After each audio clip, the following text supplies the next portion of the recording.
take some. It's a coffee flavor. I'm I don't care. Try me. You're crazy. Let's go. We're recording. Wow. Did you get that? Max just brought in like some sort of latte or an It's iced a smoothie. coffee. It's like Smoothie. it's a coffee smoothie from downstairs. Shane goes, that looks good. Shane, by the way, was off work yesterday with a slight cough, and these are troubled times. These are very scary times. And Max goes, take a drink. Shane goes, no, I'm sick. Max goes, well, I guess you guys heard it. He said, try me. Are you that? You have that much confidence? Oh yeah. I love doing this. This is my favorite game to play. You're gonna get hit, bro. Yeah. That's the Dangerous type game. of person. You know, it's like, oh, I'm sick. I'm like, oh, that's okay. Give me the gum out of your mouth right now. It's fine. Has that ever happened? No. Oh, okay.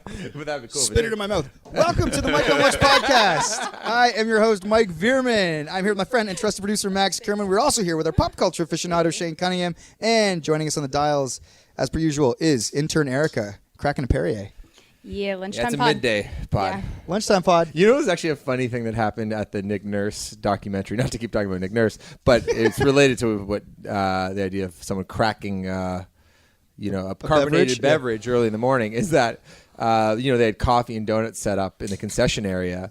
And Mike and I had went out the night before. Oh, we did, yeah. And we're at this documentary. It's 10 a.m., Bloor Hot Dogs Theater. And I just look over at the concession, and Mike's got a green bottle, like a bottle of beer. And I'm like, is Mike really doing this right now? 10 a.m., I yeah. felt like Danica or something. I'm like, really, Mike?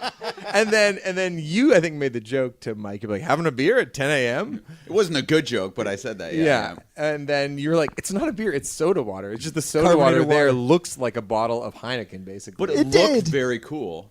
But then Mike got self-conscious about it. So Mike asked the person working the concession stand to pour it in a cup.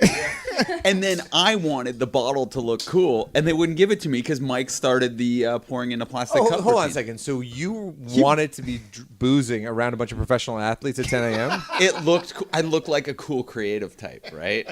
Really? I don't know. See, I just don't think they would think that's cool, though. Maybe not. Yeah. I mean, I think if you were if you were at some like tech company or something like that, and you're like visiting, and you like have a beer at 10 a.m., like that, I think would go over well. But if you're with a bunch of people who like take like athletics and health very seriously, I don't know if they think it's that cool. I went to, it was either a sales rally or something where everyone was required to wear suits, and I forgot there was a dress code, and I just kind of wore like normally grubby clothes and a hat.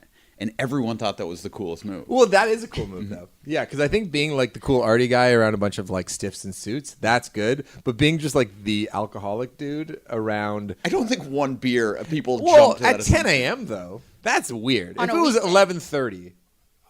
yeah, that's different. What do you think? But you're going There's a reason I put it in the cup. I was like, shit, this looks like a Heineken, and it's 10 a.m., Yeah. so I was like, put it in the cup quick. Yeah. But especially after watching the Thelonious Monk. Thelonious wouldn't That's have what cared what time it Thelonious was. would do, right? Yeah. And so I think Nick would have respected that had I been drinking a beer. He did say, he's like, we got any kinds of drinks you want with Jameson shots. I think he was trying to like be cool for musicians, though. Maybe that's the thing.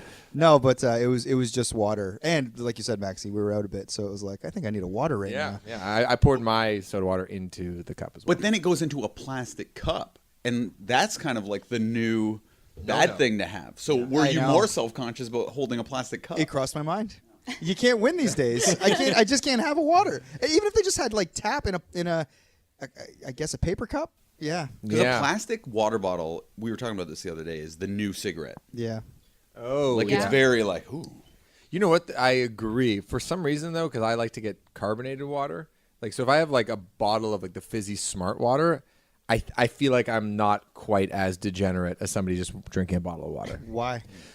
Because there's a higher meaning to soda water You in can my get- mind. You can get Mike just looked at me like, "Are you insane?" Higher meaning, yeah. you can get fizzy water out of the tap.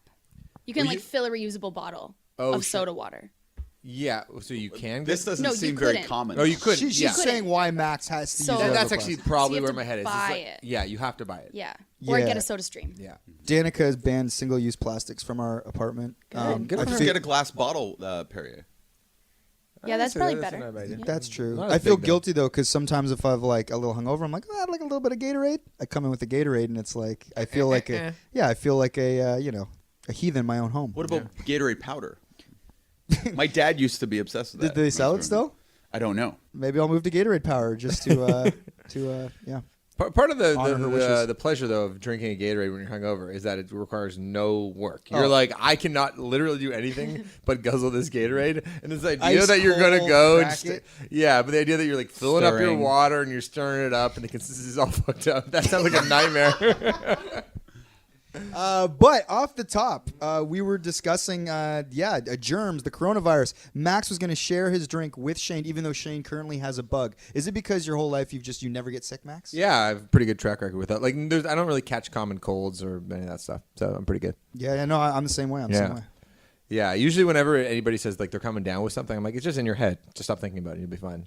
I've had people close to me get like very annoyed when I say that. Right, Yeah. mind over matter. Yeah, exactly. Yeah. Do you believe it in because you have this way about you, and being that way makes you more willing to expose yourself to germs? That kind of keeps your immunities 100% better too. Yeah, exactly. But I also add that a part of me also kind of believes and understands that because other people are so cautious, that makes it easier for me, right? Like, because other people are kind of doing the heavy lifting when it comes to like hygiene and stuff like that, then I can kind of roam freely. Do you feel that way about like right now with like climate change and stuff?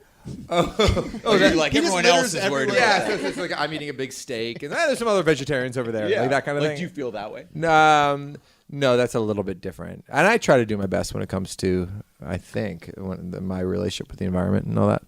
But yeah. Shaney, how are you for just immune system in general? I'd say I'm average to below average. Interesting. Erica? Ditto. Yeah.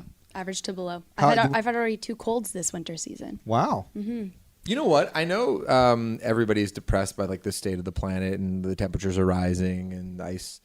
What are those things called? Ice caps are melting. Ice caps are melting. Yeah. But I will say there has been a real paradigm shift in the last like 3 years. We are all talking about the way we recycle and the products we're buying in a much different way than we did 3 years ago, 4 years ago. Like, True. and it is truly top of mind. So I don't know how effective it is or how successful we are at combating this thing, but it is crazy how the paradigm has shifted where it's like it is a real deal thing now, which is kind of cool. Well, like Shane said, like if plastic is the new cigarettes, you know what I mean? It's like eventually, hopefully we phase it out and find more, bio-friendly ways to package our goods. Mm-hmm. But back to this coronavirus. Yeah. How are you guys sort of approaching it? Are you guys? I mean, it grows every day. California's in a state of emergency. It's sort of in Italy. It's a disaster right now. They've been dealing with this thing in China, obviously, since day one. How do you guys feel? Are you guys nervous? Are you scared? Are you listening to the news reports? Are people around you sort of panicking, or do you guys feel largely unaffected by it? The only time I got a little bit scared was when you were talking to me the other day, when you were saying I was wearing the hazmat suit. I can't hear you through the hazmat suit. no, but you're Shane, do you have a plan? no, but because you kind of posed the question to me like, oh, Yeah. Shane, like, what are your thoughts? And I was like, I'm kind of like agnostic towards it. You're like, yeah, I was too. Then I talked to this guy, and now I'm stocking up for the month. Come on. I am. Because we have a young child, and it's just basically, it's like, if you look at what's been happening, in other parts where it's actually become very, very prevalent, they've shut down certain chains of sort of delivery food. That schools are shut down. People are quarantined, and so they might be able to get food in and out, like if the government does, but it's like for a couple $100, and you don't want to overhoard. You don't want to grab a year's worth of food because there's gonna be people that need them and stuff. I like hope that. not. But it's like if for some reason downtown had like a major outbreak and we had to hold up in our apartment or whatever, or get in a car and go back to Hamilton, it's like it's just good to make sure we already have food on hand so we can feed our kids. So what do you got? Just 50 boxes of Kraft dinner and Gatorade powder. Baby food. And Heineken. No, I'm kidding. Everything you'd imagine. Non-perishable foods, stuff for basically. What about the cats? Do they get taken care of? Loaded up on cat food Wow. and litter. Wow. Yeah. Interesting. Yeah, I've not thought that far at all. Now, again, I do acknowledge that this could absolutely come and go. And by the way, this isn't to alarm anybody. And part of the problem isn't even what the disease poses as a threat to you or whatever. It's the perception of what it does, and then the panic that it causes in people and situations Well, this is like that. part of the problem, though, is when it's this funny thing when it comes to information sharing, where it's some information sharing is actually really valuable when it comes to how you ought to wash your hands or how you should be interacting in public. But then sometimes too much information leads people to be freaking out, and then all of a sudden, if everybody did what you did, then there'd be no groceries left in any store in downtown Toronto. You know what I mean? Like, and then it's like the same thing with the stock market. Not that I give a shit about the stock market, but it's like this idea that it's like if everybody goes, oh, did you hear? And they're all trying to pull their money. Everybody starts pulling their money, and then that is so. It's not even the original thing that we're worried about. It's the response to it that ends up leading to chaos. The thing that might happen is the thing to be scared of. Yeah, like which causing. It's it's a funny one, and I think that's why I've been trying to. But it doesn't make it not happen. No, but there's a possibility that it could like the coronavirus will come and go, and it won't happen. But in the ensuing 3 weeks, a bunch of people got freaked out, cleared out every grocery store, leaving the other half behind, or you know what I mean, which then leads to its own set of problems potentially, I agree. or at least chaos in that moment. Also, I don't think it's chaos in the grocery stores. Well, because if you're worried about there being a food shortage, Yeah. because if the coronavirus makes it uninhabitable, Kenora, Ontario. what's it in a called? small town. How do you say it? That's just Corona, That's just like the the beer. hungover flu. Yeah, I've been to Kenora. I've been to Kenora too. I don't think I've said it right once this entire time. No, you did say it right before. Okay, I've also been calling it the Big C because I'm a little bit self-conscious about saying the name of it. I'm like this. it's I'm like like the this drink. with It's like the drink. Newfoundland too. Yeah. Wait, is it Newfoundland? Newfoundland. Yeah. Okay. You drink Coronas. It's just a Corona. Right, but what was I trying to say? Okay, if the Big C is out there and all the stores are closed and there's a lack of food, the fear of that could cause a lack of food. Of course. That's what's so interesting about Agreed. it. And by the way, if I had had the same conversation, there's a very good chance I would have gone like straight up to the store and like done exactly the same Well, thing. there's a look out for yourself Yeah, they're like, mentality. oh fuck, I never thought about it that way. I should, but just in case. Like a lot of people would do that thing. Like naturally. just enough food for a baby for a couple weeks if things get really bad. Listen, sometimes you're gonna have to leave Winona behind. I'm just kidding, obviously. But babies apparently are immune to this thing. Like not one baby has Immune? died. You Not would one think. baby's died. They're just they're the elderly and the people with like immune deficiencies. Yeah, Wow. but aren't babies typically like considered in the vulnerable sector? Typically, but yeah. they have like some special immunity to this. Weird. Yeah. Kids and babies seem That to be is, all right with I it. love when you hear about these like weird anomalies. I heard a study about how like people with schizophrenia are never blind or something like that. There's like some weird correlation between two very random things, but it's a real thing. Wow. So you can like just throw acid at them or anything, and they're immune to it. What's acid? Like it burns you. Oh, for schizophrenic non-blind. Cut this people? one. I'm saying they're immune to blindness, so if you gouge their eyes out, they wouldn't be. I'm saying they have a No, leave that superpower. in. That's funny. That's very good. Okay, I get it. And those might not even be the two conditions I was thinking about. But Is anyone excited about this at all? Like, Oh, in a like the weird, idea. perverse side of them, like, oh, wouldn't it be kind of fun if like we were all like bunkered up and like playing games? It's like we're all kind of in this together. We don't have to go to work. You Like, know? especially if you're prepared, you'd kind of feel cool, right? Yeah, well, no. Here's the truth. In some ways, I feel silly that I'm even sort of like been swept up in this, but I also am like, it's not just about me. yeah, well, have you stocked up at all? No, I was for a day. I was going to because I can also be swayed very easily. So a day I was thinking about it, and then we had a coworker who was like kind of more like on your tip, like shut up, like it's not going to happen. And then he sent me a YouTube video just showing me how insignificant the coronavirus is. Yeah. In the grand scheme of things, compared to like the swine flu, Ebola, regular Spanish flu. Spanish flu is killed the like biggest 50 killer. million people. Like way more people than Over 50. Yeah, Right. that died in World War One. Like the Spanish flu disseminated that Yeah. information. That's the Michael Jordan of flu virus. Yeah. You know, one thing that really annoys me with this whole corona thing, though, is, and by the way, I say this as somebody who has an Instagram account, who likes sort of observing the culture and like making things about myself. Do that all the time. All good.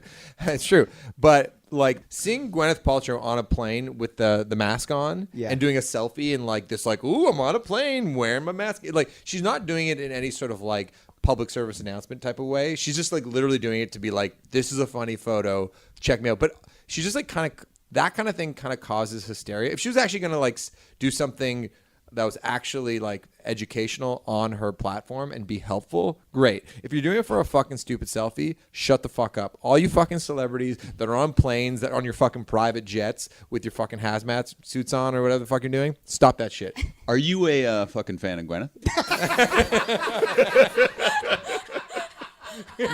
By any They're chance? definitely putting the explicit on this episode. That was an all-timer F-bomb rant from Maxie. No, I did watch an episode of Goop. You Yeah. guys ever watch I it? like that show. Did you watch the Yeah. vagina one? That's the only one I didn't watch. Oh, that's the only one I watched. It was very interesting. It was like, yeah, I recommend watching that episode. It was like very educational. Well, I like them doing ayahuasca and What's stuff that? like They do that on the show? Yeah. What's Gwyneth ayahuasca? Paltrow does ayahuasca on the show. No, she doesn't. Oh, of shit. course not. But What is ayahuasca? ayahuasca is like, it's basically like acid, but like holistic. And you take this potion type thing, and then you vomit it up, and then you trip out for a long time, and you have like a guru with you, and apparently you go into like deep recesses of your mind and can like relive your childhood, and it's recommended sometimes for a person who's an alcoholic, and then they come out and they have like a come to God moment or whatever you call it. Come to Jesus moment? Whatever. Sure. Yeah. If you were to buy this drug on the street, does the guru come with it? You can't buy it on the street. It's Don't you have to go out of country? you do have it? to go somewhere and like get the on right a retreat. It's an elitist Exactly. drug. Yeah, and it's not even really considered a drug. It's more like it's in the world of shrooms, but more in the like treatment side of things. I feel like all that stuff is becoming more and more popular with the more like science that's out there when it comes to like hallucinogens and Psychotropic. Yeah. Microdosing and still scares me. I don't know if I could ever do terrifying. that stuff. Apparently you shit yourself too while it happens. Wow, that's kind of interesting. That's the scariest part to me. Yeah. Yeah. Did they cover that on Goop? Are you mean on poop? Yeah, Goop on Whoa. Goop. Goop on Poop. Yeah. that was good. You like that one? Yeah, I did. But yeah, There's a giddy one today. Yeah. Yeah, Am I off base though on my celebrity hot take? No, people don't look to Gwyneth Paltrow for accurate. I just feel like it's like this is like the one thing that you just shouldn't make about yourself unless you're doing it in a really earnest way. Like don't Like to do it raise for your awareness? Like this falls in the category of like serious worldly shit, and like don't do it for like your dumb fucking photo op. That's all. but you're sure she was just doing it for the photo op? I think so. I guess I'm not sure. All right. Get a lot of angry letters from Gwyneth Paltrow. I find fans. Gwyneth does get a lot of hate. Yeah, by the way, she's not the only one. There's other celebrities that did. I forget. I saw another picture this morning, and she's like, okay, Yeah. yeah. I just wonder if the hate towards Gwen is a little undue. I actually kind of like Gwyneth Paltrow. She was on Dax, wasn't she? Yeah. Yeah, and I thought she was very likable. Actually, in the one episode I saw of Goop, I was like, I'm kind of enjoying this. Well, and a I'm lot gonna of buy people, your like $85 potions or whatever. Well, people are criticizing Goop for being a lot of like hocus pocus and like stuff that's not scientifically validated. But she says that on the show. She's like, "Oh, this is just what these people believe." I'm here for a good time. I'm here to just examine why these people think it works, to kind of test it out with my employees, and to see if we think it works. You know, I gotta say, in terms of like a second half of your career, she's really killing it. I mean, I guess there's a lot of celebrity actors that kind of go on to do other things in Hawk products, but this sort of Goop revolution seems to be pretty successful. Yeah, Jessica Alba also had more success outside of the acting world. What does she than do? in. She has the it's called I would know it 20 minutes ago now. It's called like Natural Baby or something. Anyway, it's like this $1 billion company that she runs. Wow. I read an article about Jimmy Buffett in Margaritaville because he has like these resorts and like certain signature drinks and all these things, and he's made billions of dollars on Margaret. I think billions, if not. He deserves it.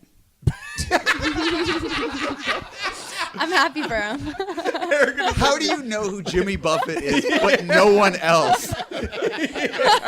Yeah, any pop culture reference from before 2008, you're like, I don't know, but like Jimmy Buffett, you're just like your hand on your cheek. Are you a he parrot Because does he's it. great. Am I who? You a parrot head? Is that referring to people who love him? Yes. I love him. Yeah. So I guess parrot so. head. Yeah, he's a good time. Margaritaville is like a great brand. It's about relaxation, good times, older people, seniors love it. I love seniors. It's good. Cool. There you Hanging go. out by the beach, Yeah. having an afternoon drink. Yeah, with the like a little an icy drink, something blended on ice. Preaching to the choir, man. Damn. It's my jam. All right. So Jimmy Buffett, he has a song. Called Margaritaville. But does he do? Do you like making love at midnight? That's Pina Coladas and Getting Caught in the Rain. Yeah. That's not. Is that Steve Miller Band? No, that's some other 70s. I rock. always mix. I Those always two up. think I love Jimmy Buffett because of that song. They're Are drink you the songs. same? It's two drink songs. No. You I knew knew that that? wasn't him. Wow. What's I'm gonna pull up. What's Margaritaville like? What's the? It's actually Wasted away again in Margarita. Oh yeah, this is a vibe. It should be our new intro song. Not, you probably charge a lot for it. Yeah.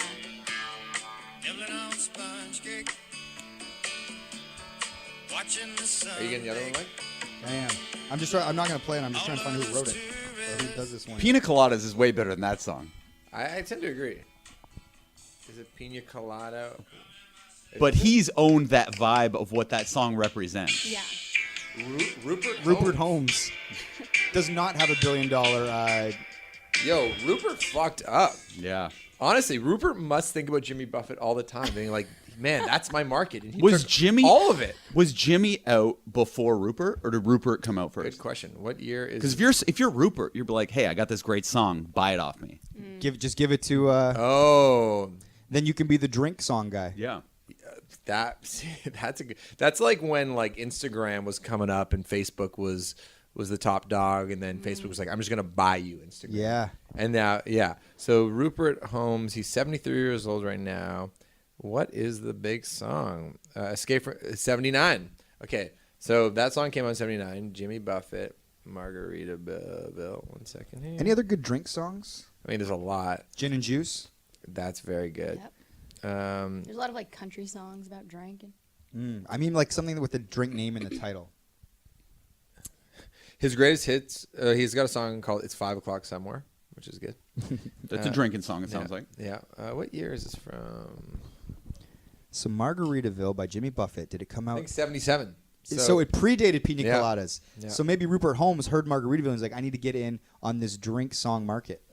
Because that song, the "Do You Like Pina Coladas," has to be more popular than Margaritaville as just a single. Ooh, I don't know. Yeah, in my mind, I like that song way more than Margaritaville. But Margaritaville, like fucking good Do you know brander. what Pina Colada song is all about, Max? What? It's two people trying to cheat on each other. So the guy answers like a personal ad, and then when they meet on this date because they're both cheating on their spouse, it turns out they were actually talking to each other the whole time. Whoa. It's kind of a cool story. Oh. Yeah. That's a cool story. Great song. Did they fall in love? They fall in love again. So the ending's nice, but it doesn't justify the journey to get there. Whoa. Wow. What's the music video? Does it tell the story? The song came out in 1979, Erica. Predates music videos? Yeah. Interesting. And Jessica Alba's company is worth $1 billion, and it's called The Honest Company. Wow. Damn. $1 billion. Yeah. Do you think she doesn't do movies anymore because people are just like not that interested in the Jessica Alba sort of movie business, or do you think it's because she's like, I'm a billionaire, I don't need She to do does. movies? She did do a very shitty movie like 8 months ago, but I was listening to her on a podcast, and she was just saying her lifestyle is very comfortable, and if it doesn't live within her lifestyle, she doesn't do it. She doesn't need to do it. Yeah, and she's also probably like, unless Scorsese offers me a role, I'm only going to be offered these like B-rate romantic comedies that are going to go straight to Netflix. Yeah. So why am I going to subject myself to not only like the filming schedule, but also the ridicule of Jessica Alba, like the headline being puts out another shitty movie? Because if I'm not going to do a prestige movie, which no one's offering me, then why do it in the first place? Yeah, might as well just And she's like a slightly better, maybe like actually she's probably a slightly worse than average actress, but she's an amazing businesswoman. Mm-hmm. So why not do the thing you are the best at? Yeah. Hell yeah. By the way, the Margaritaville came from the record "Changes in Latitudes, Changes in Attitudes." Whoa. Wow. That's a goofy title. I want to see what has more views on. Okay, actually, I'll do what has more spins on Spotify. Now, actually, that is a very Ooh, good- okay. So this right now we're putting Pina Colada up against Margaritaville, and we're saying which has more spins on Spotify and also views on YouTube. This is the content you tune in for, people. Okay, Rupert Holmes. Okay, Pina Colada has 220 million Wow. Wow. spins, and Jimmy Buffett. Margaritaville. You know what's very interesting? Margarita's got only 47 million. Whoa. Wow, Pina Colada. So Pina Colada is like killing it. Quadruple. Well, here's this. Jimmy Buffett, Jimmy Buffett benefits so much off this Pina Colada song because in the autofill, but all I typed in was, do you like Pin? And then it autofills to, do you like Pina Coladas, Jimmy Buffett? People think they did the same thing you do. Yes. Damn. Man, but So- Rupert Holmes is not hurting for money. Yeah, If he's they, raking If it they in. got the paperwork right, like he doesn't need a resort. No, yeah, I'm sure he's doing fine.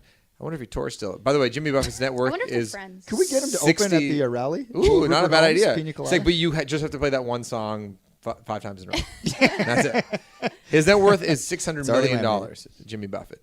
That's pretty good. He's one of the world's richest musicians. That's another funny one where. And isn't there and his brother Warren Buffett is a billionaire. That's a joke, I think. Oh yeah, that is a joke for sure. Good work. Okay, so on YouTube, Margaritaville has 4.1 million. and Do You Like Pina Coladas had a fan-made video just filming a rainbow, got 10 million views. So what's the Buffett one? Jimmy Buffett's 4.1 million. Oh wow, crazy! And there's all these fan-made videos. There's the Pina Colada song and just a rainbow, and that has 12 million views. The lyric video. You know what? has I have 3 a million theory. views. I have a theory about this. Woo. Do You Like Pina Coladas is in the movie Shrek, and so I think that might have made it reach a whole new generation, which Margaritaville has not. And Great theory. And guess Yeah. what? The song isn't even called "Do You Like Pina Coladas." It's called "Escape." Well, Wow. there you go. Okay, now that we're going. Oh, because you know what? I think in the narrative of the song, "Do you like pina coladas and getting caught in the raid?" is what's in the personal ad Yes. that they answer, and then they go back and forth, and then they meet up, and it's like it's you, and then they forgive each other for trying to cheat on one another. But for you, Max, naming a song, are you like, I want to name it this because it sounds cooler, but I know people are going to call it Knockin', so I'm just gonna. Sure. Yeah, we've had the debate a lot actually, where it's like there's some like cool sentimental lyric like in the verse, like for instance, not actually. This is kind of a funny story. So originally, our song "Never Thought This Would Happen" was called "Flashlight" because there's a lyric. It's like using the flashlight to find the tent in the song, whatever the lyric is, I forget. But then we're like, flashlight doesn't make sense. But then, you try to think about the chorus. You're like, what's the lyric in the chorus? And I never thought that this would happen. And it's like, got all weird after the weekend. Sometime you make it with an old friend. Is it make it with an old friend? Rounding first, sliding into second. Like, which is it? Yeah. And then our old manager at the time was like, it's never thought that this would happen. And we're like, are you sure? He's like, I'm an expert. And looking back on it, I'm like, I don't know if that's a good title. No one has ever. It's really long. No one has ever once said it right to me. Like, play never thought it would happen. Or this would, like, they Never thought that this would happen. It's a so lot of words. fucking clumsy. And it's annoying to write on the set list. We just call it NTTT. WH. Should have stuck with flashlight and kept it moving. I know. But you don't even know the lyrics to the song. It doesn't seem like. Well, How can you sing it live? If I have to sing it live in the moment, I'll. Oh, it's like the alphabet. If the things that happen before it happen, you know it. But even when I'm doing the abbreviated version on set list, I'm like, how many T's am I? NTTT. 3 T's, huh? Is that right? Never thought that this would. Yeah, okay, it is 3 T's. Like, I literally have to do that math every fucking time I make a set list. Are you allowed to name a song something that doesn't have the lyric within the song? Has that ever happened? I think that's cool. There's got to be a famous song that we're not thinking of. That it's like that's the title of the song. Rap songs do it a lot, like Interlude Number 4. Oh, song 2, Oh, Blur. but- You know? Yeah. Woohoo! It's because it's song 2 on that record. Yeah. Good call. Yeah, that's a good one. Yeah, it definitely happens. The thing, it basically kind of goes back to this like divide when you're making any kind of musical decisions. Like, are you going to do like the cool indie arty guy thing, or are you just going to do the thing which is like obvious and probably is the right answer? And most of the time we lean on the latter, which is like, why are we being like overly arty just for that sake? And that usually gets shot down eventually. But yeah, but never thought this happened. Flashlight, I think, might have been a cooler title. It's tight. True. Yeah, maybe we'll do a poll on that. Tell us what you Is think. this enough banter off the top? Do we? I think coronavirus was one of the. That was subjects. a was it? topic. Okay, That was yeah. topic. I But wasn't sure what was going Before on. we move forward, though, I was. First of all, Erica, you nervous about Corona? Personally, not so much. Actually, quick story. My sweet little 16-year-old sister had... She has it? No, she doesn't. But since last May or June, she like enrolled in this course with school, a year-long course. They're supposed to go to Italy next week. They've been making payments since last year, all this stuff, Tough one. passports, ticket, blah, blah, blah, canceled. Yeah. Got canceled. Did you get their money back? Trip for a lifetime. I don't know, actually. Shit. I hope so. There's talks that might get rescheduled till later next year or whatever. But What are your big thoughts dinger. when you see someone walking around with a surgical mask? Are you like, who's this asshole? Or are you like, that's a very smart move? No, like to each their own. If you're that scared and that makes you feel better, wear it. I won't wear one for Social the next reasons? little while. I feel like I've been seeing people wear surgical masks like my whole life, especially. SARS Yeah, is when I first started seeing in it. Toronto. Yeah, in Toronto, you kind of see it all the time. But you're definitely not scared. What's the Definitely not vibe around MLSE? People nervous? People good? I don't think so. What's going on in the NBA? Quickly. The NBA released a statement, basically like a guidelines to players, and it basically they just suggested that instead of high fiving, they fist bump. They get fined $5,000 for a high five, 10 for a butt grab. Kidding. And signing autographs. You should bring your own pen. Maybe for the foreseeable future, you don't. Who's sign getting autographs. autographs in this day and age? It's total selfie culture. There's kids always waiting. You see, Really? when you watch guys walk off, I watch at the end of every game when like Pascal or whomever, Kyle Lowry, LeBron James, they walk off. Everybody lined up like on the seats into the tunnel is draped over with like a Sharpie and a jersey or a basketball. Oh, for or merch. shoes. Yeah. All that, Right. yeah. I forget. I'm Yeah. thinking of pen and paper. Right. It's all shoes and shit. Yeah. So yeah. Anyway, the NBA is sort of like taking guys. Here's a question. Will a famous person get coronavirus? Because there were rumblings or whispers. I don't know if it's true or not. I don't want to spread propaganda, but that maybe the Pope had it, because the Pope was like, I think he was dealing with people afflicted, and then he was coughing, and then people were like, huh, and then now he's kind of been sequestered, so they're like, That'd be crazy. it would be. So do you guys think will there be like, will there be a news cycle where it's like Dak Shepard has coronavirus? Or it's like some famous person. Well, I heard Gwyneth went airborne. That's a plane joke. Sorry. She was in a plane. That's it. Sorry. I don't think it's not so. my best day today. I feel like this is the kind of thing where it's like maybe back in the day, like a rich person or a celebrity would get sick, but now it's like they're just in their own rich people palaces. It's like back in the day, it's like Ted Williams and Willie Mays served in World War II, and you're like, what? You mean like the greatest baseball players in America, and America's favorite sport was baseball in the 40s, and Ted Williams and Willie Mays, like the best players in the game, went to World War II. They're like, yeah, Ted was like flying planes. He was like dropping bombs in World War II. And you're like, what the fuck? And that kind of thing like would never happen today. Right. So I don't think so. Would you be proud if you were the first celeb to get the corona? Proud's a weird word. No, I don't think so. I mean, it'd probably be a bummer, but yeah. Right. Before I move on, just a Yeah. quick little thing. So I was looking at like wealthiest rock guys in the world, the 20 richest rock stars in World War II. Jimmy Buffett is number 4 on this list. Wait, in World World War War II? II? Or did I say World War II? Yeah. 20 richest rock stars in World War II. Like that's a very specific and niche category. So But let's hear it's it. like rock wasn't invented until Elvis in 1952. There was 20 of them. Okay, no. Wow, that's like the second time I've done that where I've Yeah. like combined Yeah. previous sentences. But Paul McCartney's number 1.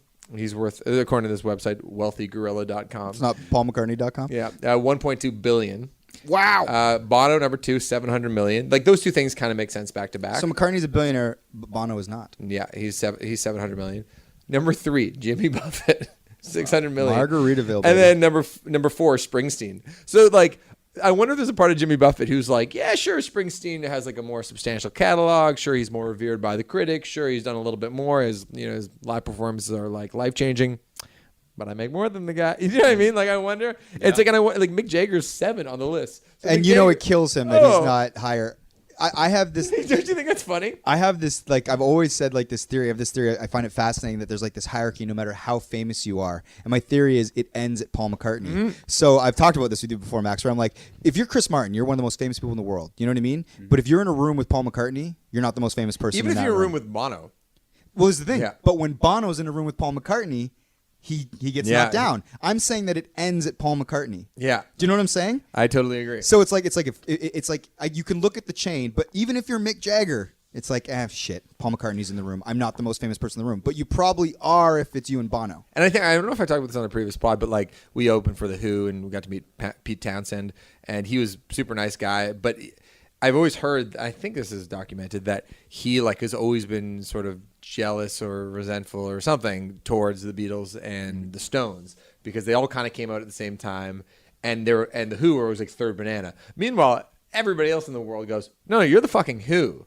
You're the Who. Like you're playing in arenas right now. It's 2020, and your songs have lived on, and people still fucking love you. You're the Who. But I wonder how much of his day is being eaten by like fucking Paul McCartney. We don't get the respect we deserve. Yeah, we don't get the respect we deserve, which is just a funny human thing. What about Michael Jordan? First of all, Paul McCartney's music touches almost everyone in the world. Michael Jordan's famous. He plays basketball. I feel like Michael Jordan's famous. Everyone knows that logo all over the world. He's probably more wealthy than Paul McCartney. What do you think's more famous, that logo or the Coca-Cola logo? I don't know. That'd be a close call. I'd say the Jordan logo, though, if I had to bet. Is more famous than the Coca-Cola logo? I'd say so. Interesting. Because the Coca-Cola logo also requires you to know English. to some extent, 2.1 too. billion is Michael Jordan's net worth. Yeah. So He makes $147 million a year. He owns a basketball team. He's twice as rich as Paul McCartney. Yep. Here's what I He's say. not making money. You He guys doesn't think make that his money off the basketball team. Okay, so Shane thinks Michael Jordan's more famous than Paul McCartney. Well, I'm just thinking when somebody's like really good at scooping ice cream, no one's like, you're the Paul McCartney of ice cream. They would be like, you're the Michael Jordan, insinuating you're the best ever. I think Beyonce's kind of, people are always like, you're the Beyonce of this now. I've never heard that. I've heard I always think about like what thing takes up the most market share of popular culture. That's how I kind of think about it. So it's like sports versus musicians versus actors. Those are kind of like the three big ones, I'd say. Yep. And I think around the world, McCartney would probably be more famous than Jordan because basketball, at least when Jordan was playing, was a more North American specific thing. And so and the Beatles touched every part of the globe. But I'd say, generally speaking, there isn't a musician, maybe outside of Beyonce, that would be as famous as like the most popular athlete of today. Right. If that makes sense. Because I just think sports transcends everything. Right. And I think the movies also like transcend a lot. Do you think too. LeBron James is more famous than Chris Martin? Yeah. Oh, big time. Right. Yeah, like LeBron James. I mean, obviously so tall, but LeBron James couldn't walk anywhere without being stopped. Chris Martin could like walk down the streets of Yeah, I Toronto, don't no think that problem. one's even Do you think close. LeBron James is more famous than Taylor Swift? No, I don't. I do. Worldwide, yeah, I do. It's a tough one. It's interesting. Yeah. How do you measure that? I think if LeBron went to India, he'd be very popular, and I don't think Taylor Swift would be. But she could play stadiums in like the Philippines and lots of random ass places. So could LeBron. If he had a game there, Yeah. I think he'd fill a stadium. But I say If- generally speaking, the hierarchy of If Michael Jordan walks into a room and Paul McCartney's in the room, who do you think the people in the room think is more famous? Or more importantly, who do you think Michael Jordan thinks? Do you think he's like, shit, I'm in a room with a Beatle, and Paul McCartney's probably like, yeah, that guy's probably the greatest basketball player of all time, but I've met Muhammad Ali. I think Jordan gets his pen ready to sign some shit for McCartney. Fuck Honestly, no. I do. No. Yeah. McCartney's like, I've hung out with Muhammad Ali. It's amazing. He's Michael Jordan. I get that he's Michael Jordan. Jordan's like, I am the new Muhammad Ali. No, he's not even close. But I Why? think Jordan. Why isn't he? I Well, think 'cause- he's more famous.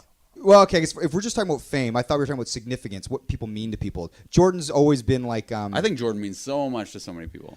well, Muhammad Ali is like a civil rights like champion. He's a guy that like went to jail. He didn't fight in Vietnam. Jordan's never taken a stand on anything until recently, where he's kind of sort of like spoke up. Jordan's always just been sort of this blank canvas, it's sort of like a symbol of greatness in his field, but nothing beyond that. Yeah, he's inspiring in a different way. Exactly. Yeah. But I point taken on like the fame of Michael Jordan. But I honestly think if Michael Jordan's in a room with a Beatle, that means more to Michael Jordan. Of course, we'll Well, never know he's the answers to himself. these. Jordan's sick of himself, probably.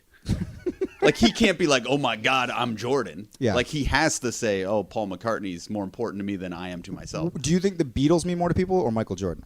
Michael Jordan. Means more to people than the Beatles. Yes. What do you guys think?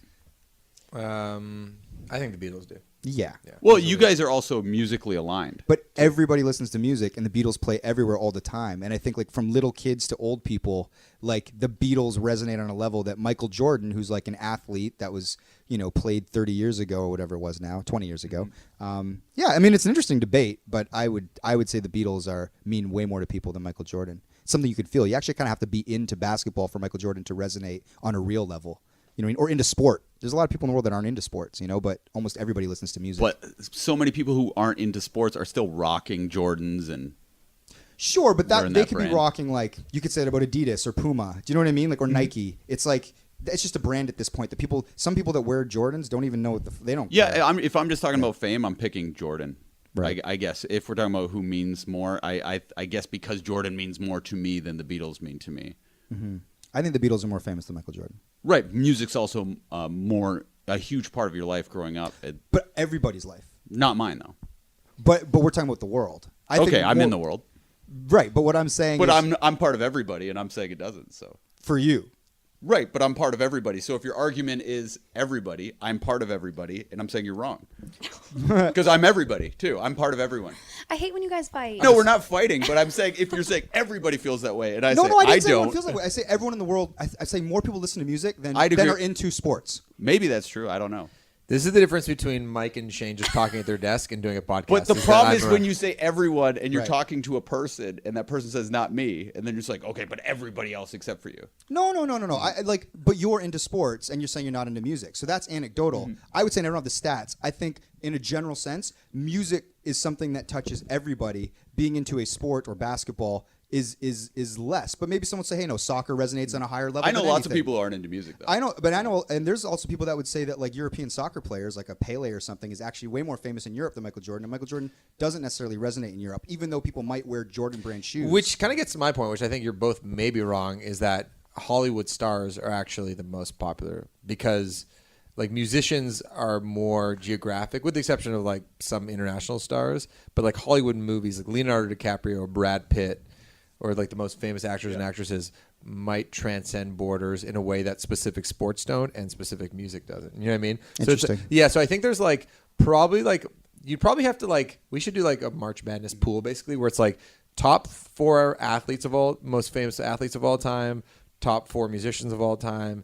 top 4 actors, actresses of all time, and see what happens there. Because it is hard to say because you're totally right. Like in the grand scheme of things, like there's like some Bollywood stars and that's a billion people. Exactly. You know what I mean? So it's kind of hard to say. We're talking about the Western world, whatever. But yeah, I don't know. Don't know. Yeah. And I'm not saying I'm right. I'm just saying what I think and feel. I think there's a greater drop off though with musicians. I think after like the Beatles, Michael Jackson, Beyonce, Elvis. Taylor Swift, Elvis, like after like that 1A tier, then people become like Rob Loud, photographer for Arkells, Killers. He says like he can walk around with Brandon Flowers everywhere and no one even notices him. And Brandon Flowers, the Killers, is like one of the most popular bands in the world. They headline every worldwide festival, and Brandon Flowers can go to any airport with a baseball hat on and no one gives a shit. Well, what's interesting about Brandon Flowers is even when he's 70, if someone walks up to him and says, "Oh, can you play that song?" if he was at a party, he could still do the thing he did that made him famous. Yeah, whereas Jordan can't recreate that magic. Yeah. Which is interesting. Yeah. Jordan's interesting too because he's a living icon. Like when we're talking about like Elvis is an icon, Marilyn Monroe is an icon. You know what I mean? Like, and McCartney and Jordan to me are kind of like. See, and it's interesting because McCartney's not a singular. Like he's most famous for being a part of the Beatles and then creating something after the Beatles and all et cetera, et cetera, et cetera. Like when we talk about Michael Jackson and we talk about Michael Jordan, it's like. There's something so like unique about them being this singular icon, and Jordan's kind of still living in it. Like, what is he, like 50 or something? Like, he's just like a dad. And he is the logo. He's a living logo. Yeah. Well, he's Jordan the brand Jordan logo. brand logo. Yeah. Jerry West Is the the logo NBA of the league. logo. Yeah, that's what I meant. Oh, sure. I think the Jordan logo transcends the NBA. Do you think Yeah. that the Jordan logo, the split doing the dunk, we all know the logo we're talking about, is more famous than the Nike swoosh? I just looked it up. It would appear not to be, but I don't think thought so. it was before I looked it up. Yeah, well, no, because Nike also is big in the running world, in soccer, and so many other sports, and so and yeah, their own shoes for every possible sport. Like Whereas Jordan is only basketball. our friend Mark Myers, who we talk about quite often, he's got 2 boys, and one of his kids was obsessed with Jordan when he was like 3.5 or 4. I was like, how does he even know who Jordan is? Yeah. He's like, I don't know. Yeah, he yeah. does. He wants Jordan shoes. He's obsessed with them. Yeah, that's crazy. It's interesting. Damn. Didn't say shit about Paul McCartney though. But the other kid's a huge Beatles fan. Yeah. He owns all of them on vinyl. Yeah. So do you guys want to move on? I mean, How we're close long to are we? wrapping here. We're at 46 minutes. The other. Do you want to talk about the We could do the Dems. Yeah, Let's do the Dems. you want to do the Democratic primaries in full swing, and Super Tuesday happened recently, and Bernie had all this momentum. He'd won a couple of these primaries, and they were going into the Super Tuesday where there was like a ton of different states were going to be voting, or the Democrats anyway. And so people were like, oh, is Bernie going to continue this momentum? And Joe Biden was kind of left for dead, and Elizabeth Warren's kind of floating around there. And then Joe Biden came out and just won a shit ton of them. Yeah. And basically won Super Tuesday, and now everyone's like, oh, it's a two-horse race. It's Bernie and it's Joe. And Warren kind of just got dusted. She's kind of like lingering there, but she didn't really have much of a showing. But yeah, what do you guys think? Did you guys listen to the Mike Pesca Open? Yeah. I did. Yeah. Yeah. I kind of want to play it right now for us, just so, and we can insert it into the pod, and because I thought his point was interesting. If I said, what are the elements of a successful campaign, political campaign? You might say things like inspiring new voters, ground game, which is to say, having and hiring staff who gets the old folks to the polls or knocking on doors to remind undeciders to get out there and vote. You'd probably say take some success in public speaking and maybe having big rallies or at least intimate, well-done small rallies. You should do lots of commercials or at least a few commercials, but they got to be punchy. But on every meaningful metric that political science has identified as actually moving the needle in elections, Bernie Sanders was the better candidate than Joe Biden. Of course, Biden is more centrist, and that is good, the political science says. In a general election, a more centrist candidate generally has the advantage, but not always in a primary. And this was just not true with Joe Biden. He just had one big thing, one major truth that made him more appealing than Bernie to the vast majority of Democrats. And it was this: Democrats were more comfortable with Joe Biden and uncomfortable with Bernie Sanders, and literally nothing else mattered. So basically, Pesco's argument is that even though all the other candidates that have been running for the Democratic nominee have done everything right, Biden is still in first place. And it kind of comes down to seemingly like a very visceral voter reaction to be like, do I want this guy or that guy? Doesn't matter necessarily how much campaigning you do or how clever your ads are or whatever. Or whether you're the better debater. Yeah. All these benchmarks by which people choose their candidate. Yeah, and Biden just seems to win because he was Barack Obama's VP, and he seems like your dependable grandpa. I just wondered what you guys think of politicians, especially when it comes to electability, and what are the defining factors. So I was kind of curious to know what you thought, Shane, when it comes to how people vote. You think? This is the topic I know the least No, about. no. That's why I wanted to ask you. My instincts would tell me that those things matter big time. Like if I was a huge Max Kerman fan, which I am, and you had someone vetted, you're like, Tony, he can not only play the keys, he can play the people in this in all the right ways, and he's the best person to nominate. And then he bombed during a speech or debate. Yeah, I would still have faith in him because you had vetted him. Yeah, there's videos of me and Tony palling around, being best friends. And there's all those cool memes of Biden where he seems like a pretty fun guy. That goes a long way, right? Yeah. So some people, I think, they're just infallible, much in the same way Trump is to his support. Yeah, you just kind of like the guy. Isn't it funny how in politics it kind of just comes down to I kind of like him. It's like I think there are some policy wonks that would say that no, the reason why this person is really good is because they are saying the right things when it comes to their ideas of how the government should work. But I'd say even for fans of Bernie who like his ideas would go on a visceral level, just go, I just kind of like Bernie. I like his passion. He speaks to me, and that's it. Because he and Warren, I think, are pretty similar when it comes to their policy ideas. But Warren's actually way more detailed. I think she's been amazing. She appeals to me too. Yeah. I like her a lot. But I think enough people are just nah, I'd prefer Bernie, or I'd prefer Biden, or even Bloomberg. It kind of just comes down to a basic popularity contest. Well, you can be saying the exact same thing, and Mike and I were kind of speaking on this before we came here with comedians. How Norm Macdonald just has such a special delivery mechanism, and just the casing of the way he looks, his body, the way things come out of his mouth. Anyone else could say those exact same things, but you'd never be able to replicate why or how it's funny. Mm-hmm. And it's like that with anyone. If my wife says something, it's way more lovable than if I had said that exact same thing. Yeah. She just has a certain lovability, kindness that's emanating out of her. And I don't know how to bottle it or repeat it or duplicate it. Mm-hmm. But that's what I find with these candidates. They're emanating something that's either good or evil or untrustworthy or whatever, Mike, when it comes to Biden specifically, can you understand his appeal? Because for me, just observing this for a long time, I'm like, oh, but Bernie seems Buttigieg, even Beto, you'd think of oh, these are all candidates that, and Elizabeth Warren, Klobuchar, I like all of them basically more than Biden. But what is it about Biden do you think that Americans seem to like so much, or at least some of them do? I honestly, I think it's policy. I think what's happening right now is I think Biden's a bit of a disaster. He seems to have some cognitive issues. He's kind of sure, he might have a likability, but I honestly think what had made people vote that way is Bernie and Warren to a lesser extent are kind of radical. They have that tag of socialist. They're saying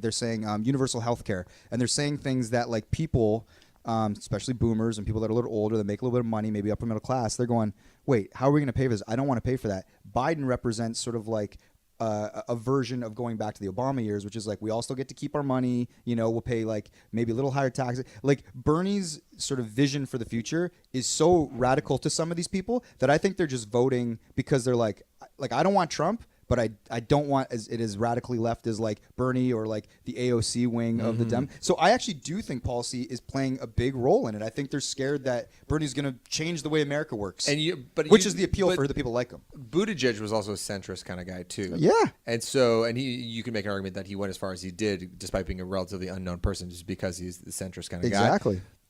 Do you think him leaving the race had to do with just the fact that he was new or just like he wasn't winning enough? Or No, I think that the Democratic Party, I think they believe that Biden can beat Trump in a general, who knows, and I don't think they think that Bernie can. There's a million different opinions on this or whatever. Yeah. So I think that they basically talked to Buttigieg and Klobuchar and they said, you guys need to drop out and endorse Biden. Shane was just saying that like endorsements mean a lot. So if you were somebody that was following Buttigieg the whole way, he's like, look, it was a hard fought race, but I'm dropping out. Biden's the man. Well, you just got like, 100,000 votes in whatever state that were going to Buttigieg. Biden just got a huge bump. Oh, yeah. So what's happening is by Warren staying in, she's actually sucking some votes from Bernie and that whole progressive side. So now people are like, Warren, like you're not really polling. Like, look at the results are there. So people are wondering if she's going to drop and endorse Bernie, which will then lift him a little bit more. Is that the one who dressed like Austin Powers? No, that was a pundit on TV that I put in. That was real. That woman wasn't trying to look like Austin Powers? No, I don't think so. I think she was just a pundit. There was a woman on, I don't know if it was Fox News or CNN, but she was like a pundit talking about the night of Super Tuesday. But she was wearing like a purple thing and this like white lapel and had the horn rim glasses and what looked like an Austin Powers haircut. And somebody screen grabbed it and it said, "Do politics make you Randy, baby?"